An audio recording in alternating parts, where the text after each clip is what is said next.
नमस्कार दोस्तों, स्वागत है हमारे डीलो जंक्शन चैनल पर।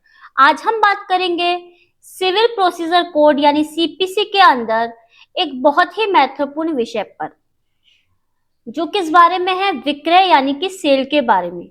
यानी कि इसके अंतर्गत कोर्ट द्वारा प्रॉपर्टी की सेल यानी ऑर्डर 21 के तहत नीलामी की प्रक्रिया कैसे होती है, कोर्ट कब और क्यों किसी जमीन, मकान या चल संपत्ति को बेच सकता है, और सेल को कंफर्म कौन कर सकता है। ये सारी तरीके के जो सवाल हैं वो हमको इस वाले वीडियो में देखने को मिलेंगे कि विक्रय के अंतर्गत किस तरीके से किया जाता है सेल। तो सेल के अंतर्गत कौन कौन से प्रोविजंस आते हैं, सेक्शंस जो हम कर रहे हैं वो, और ऑर्डर कौन सा आता है इसके अंतर्गत। सबसे पहले हम एक पेन ले लेते हैं। अब देखिए, विक्रय की जब बात की जा रही है यानी कि सेल के प्रोविजंस जो हैं 65 से लेके 72 तक कवर कर रहे हैं। ठीक है, 65 से 72 जो है वो हमको विक्रय की बात करते हैं। कुछ सेक्शंस हैं जो रिपीट हो चुके हैं और कुछ सेक्शंस हैं जो हम यहाँ पे देखेंगे। साथ ही क्या है, ऑर्डर 21 में एग्जीक्यूशन का प्रोसेस दे रखा है कि किस तरीके से सेल का एग्जीक्यूशन किया जाता है। तो वहां पर हम देखेंगे कि ऑर्डर 21 में कौन कौन से रूल्स हैं जो हमको सेल के एग्जीक्यूशन के बारे में बताते हैं। सबसे पहले जब हम बात करेंगे तो सेक्शन 65 को देखेंगे। सेक्शन 65 क्या बोलता है, क्रेता का हक यानी कि परचेजर्स टाइटल की जो बात की जाती है वो सेक्शन नंबर 65 के अंतर्गत की जाती है। इससे जस्ट पहले वाली क्लास में हम किसके प्रोविजंस देख के आए थे, कुर्की यानी कि अटैचमेंट के प्रोविजंस हम लोग देख के आ चुके हैं। उससे पहले हमने गिरफ्तारी यानी कि अरेस्ट के प्रोविजंस देख लिए हैं। तो जिन लोगों ने अभी तक इस टॉपिक को नहीं देखा है वो जाके देख सकते हैं। सीपीसी ना केवल हमारे जुडिशरी में आता है, जेएलओ के एग्जाम में आएगा, एआईबी के एग्जाम में आएगा। जब हम लॉ शुरू करते हैं तब से हमको सीपीसी के बारे में पता होना चाहिए, क्योंकि सीपीसी क्या है, एक मेजर एक्ट है। तो अभी तक जिन लोगों ने इस वीडियो को देखना शुरू नहीं किया है, इस सीरीज को देखना शुरू नहीं किया है, वो आज ही जाके सीरीज को देखना शुरू कर सकते हैं। और चैनल को आपको करना है लाइक, शेयर और सब्सक्राइब, बेल आइकन प्रेस करना है, जिससे कि आपके पास नोटिफिकेशन जल्द से जल्द पहुंच जाए। ठीक है, इस सब के बाद हम सबसे पहले जब हम 65 सेक्शन की बात करते हैं तो क्या बोला गया है इसके अंतर्गत। इंपॉर्टेंट सेक्शन है सेल के संबंध में कि जब डिक्री के निष्पादन में यानी जब डिक्री को एग्जीक्यूट किया जाता है उस समय स्थावर संपत्ति का विक्रय आत्यांतिक हो गया हो। आत्यांतिक का क्या मतलब होता है, एब्सोल्यूट अगर हो गया हो तो जब से विक्रय हुआ है क्रेता में निहित होगी। क्या, संपत्ति क्रेता में निहित हो जाएगी। कब से, जब से उसका विक्रय हुआ है, ना कि वो आत्यांतिक हुई है तब से।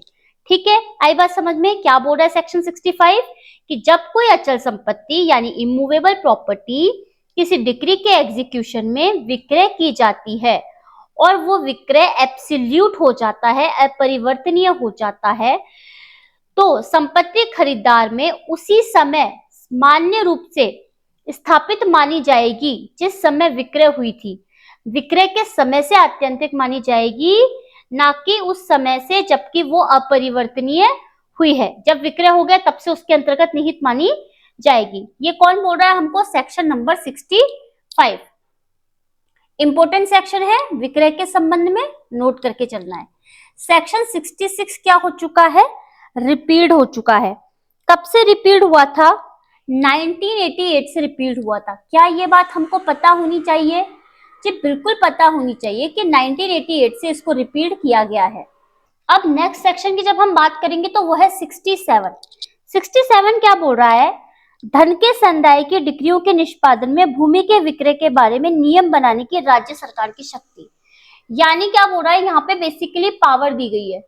पावर किसको दी गई है, स्टेट गवर्नमेंट को पावर दी गई है। किस संबंध में, रूल मेकिंग पावर, नियम बनाने की रूल मेकिंग पावर। अगर मार्जिनल नोट है पास में तो आप वहां पे लिख सकते हैं कि भाई ये रूल मेकिंग पावर बता रहा है स्टेट गवर्नमेंट की।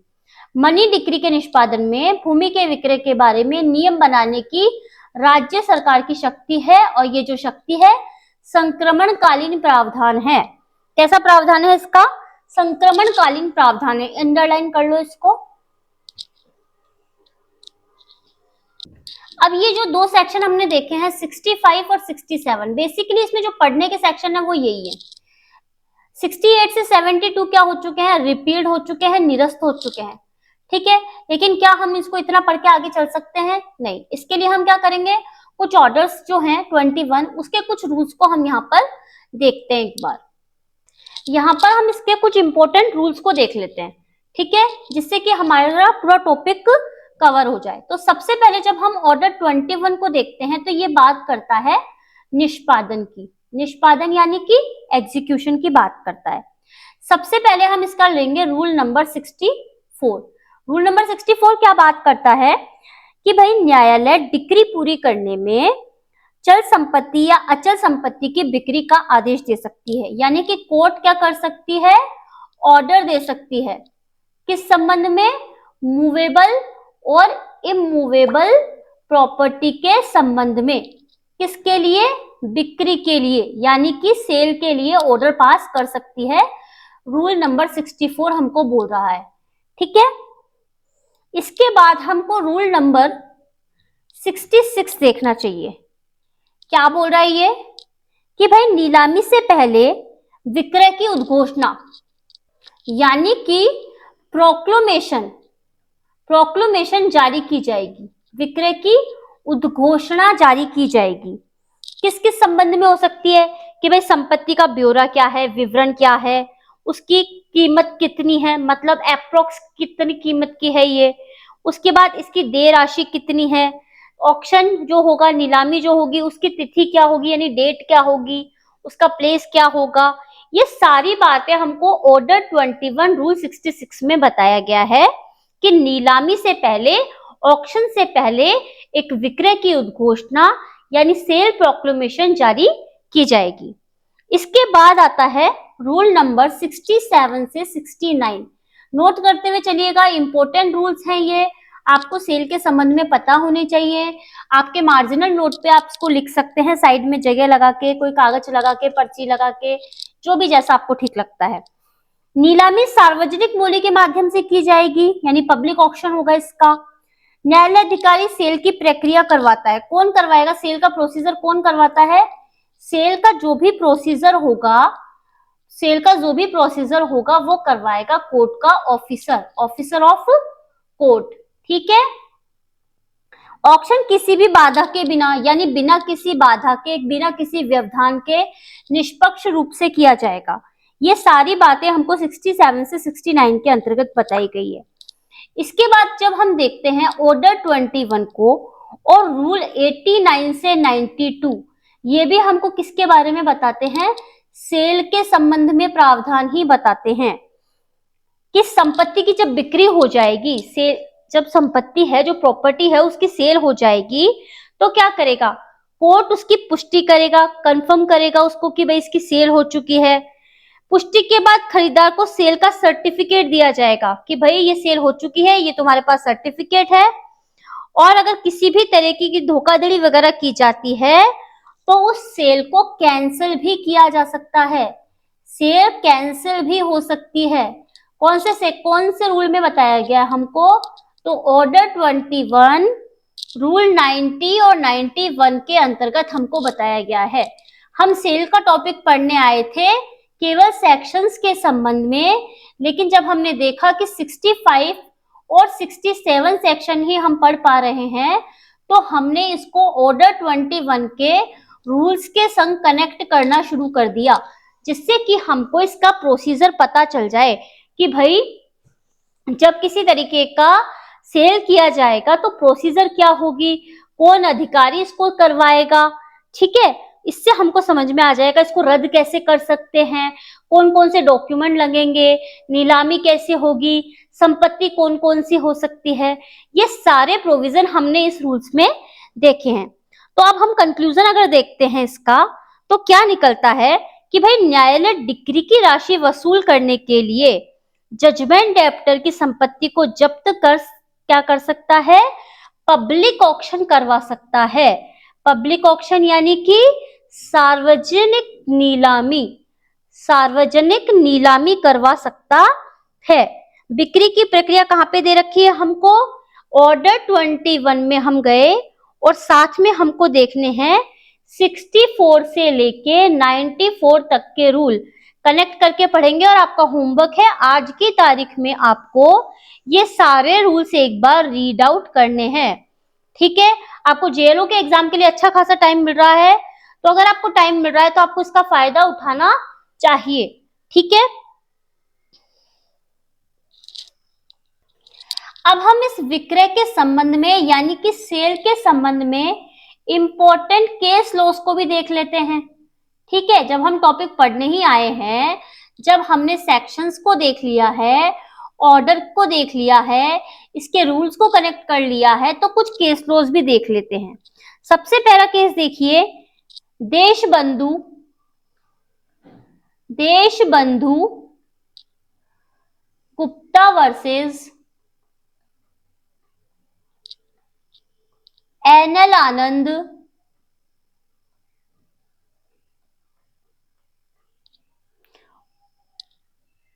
एंड राजेंद्र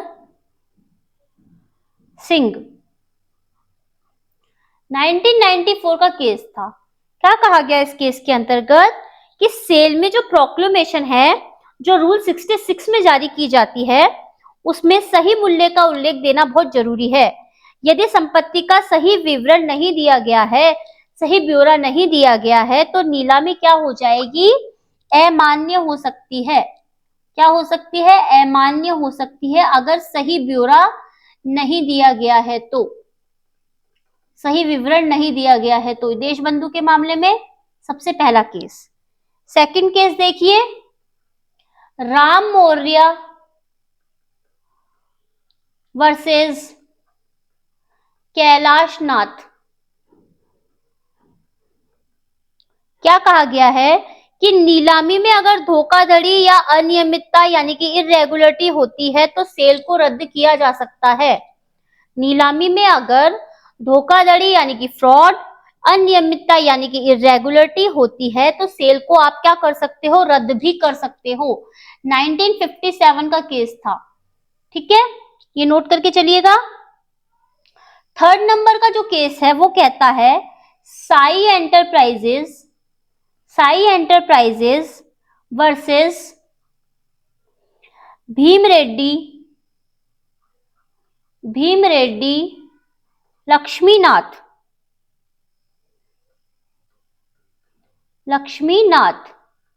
क्या कहा गया था इस केस में, 2004 का केस है।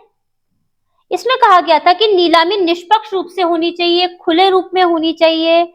ये ध्यान में रखते हुए करनी चाहिए कि डिक्री धारक जो भी होगा, डिक्री होल्डर जो भी होगा, उसको जस्टिस मिलना चाहिए, न्याय मिलना चाहिए, और साथ ही जो ऋणी होता है उसके भी अधिकारों की रक्षा होनी चाहिए। ठीक है, इसके बाद एक और केस देखते हैं। क्या बोल रहा है, hotel Marina versus state of Haryana. इस केस में क्या कहा गया था, 2011 का केस है, आप चाहे तो लिख सकते हैं। ठीक है, कि पुष्टि के बाद सेल सर्टिफिकेट जारी होना अधिकार है, इसको रोका नहीं जा सकता। यानी कि जब कंफर्मेशन हो जाएगा उसके बाद सर्टिफिकेट देना जरूरी है, अन्यथा क्या होगा, सेल जो होगी वो कैंसिल हो जाएगी। सेल क्या होगी, कैंसिल हो जाएगी। कंक्लूजन में देखते हैं कि भाई न्यायालय के द्वारा जो भी सेल की गई है उसमें उचित प्रोक्लेमेशन होनी चाहिए, निष्पक्ष रूप से बोली लगाई जानी चाहिए, न्यायालय की पुष्टि होनी आवश्यक है, किसी भी धोखाधड़ी नहीं होनी चाहिए, कोई भी अनियमितता नहीं होनी चाहिए, अन्यथा क्या होगी, सेल को रद्द कर दिया जाएगा और न्याय के सिद्धांतों की रक्षा नहीं हो पाएगी। इसलिए ये सारे प्रोविजंस होने चाहिए, जिसके लिए अगर आपको किसी भी तरीके का सेल करना है तो तो दोस्तों आज हमने समझा कि जब कोई व्यक्ति कोर्ट के आदेश का पालन नहीं करता तो न्यायालय के पास यह अधिकार है कि वह उसकी संपत्ति को नीलामी द्वारा बेचकर न्याय दिलाए। आज के इस टॉपिक में हमने देखा था कि सेल प्रोक्लेमेशन क्या होती है, मूवेबल इमूवेबल प्रॉपर्टी क्या होती है, सेल में कंफर्मेशन क्या है, कैंसिलेशन क्या है जिसको कि रद्द करना बोलते हैं, और महत्वपूर्ण केस लॉज हमने इसमें देखे। तो मैं आशा करती हूँ कि ये वीडियो आपको सीपीसी के एग्जीक्यूशन में सेल को समझने में मदद करेगा। ऑर्डर 21 एक प्रक्रिया नहीं है, न्याय तक पहुंचने का एक रास्ता है। अगर आपको ये वीडियो पसंद आया हो तो प्लीज आप इसको लाइक करें, कमेंट करें, चैनल को सब्सक्राइब कर लें ताकि अगला लॉ वीडियो आप तक सबसे पहले पहुंचे। आपके सुझाव और प्रश्न नीचे जरूर लिखिएगा, मैं हर कमेंट पढ़ती हूँ और उसका उत्तर भी देती हूँ। मिलते हैं अगले वीडियो में एक नए कानून और नई जानकारी के साथ। तब तक study hard, stay smart and stay legal. Thank you so much.